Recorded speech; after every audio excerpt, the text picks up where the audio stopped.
Welcome to Luca and Miguel. Enjoy the video. You start by preparing gear.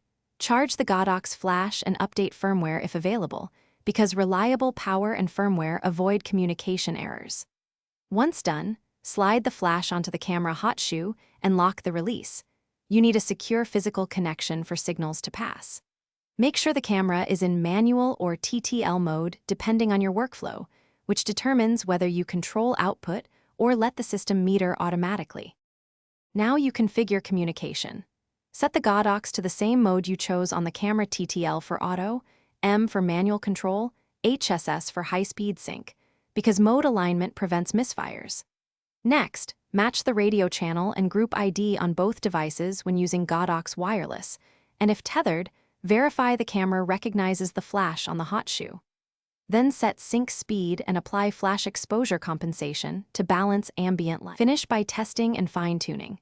Fire several test shots and inspect the histogram and highlights so you can dial power up or down for proper balance.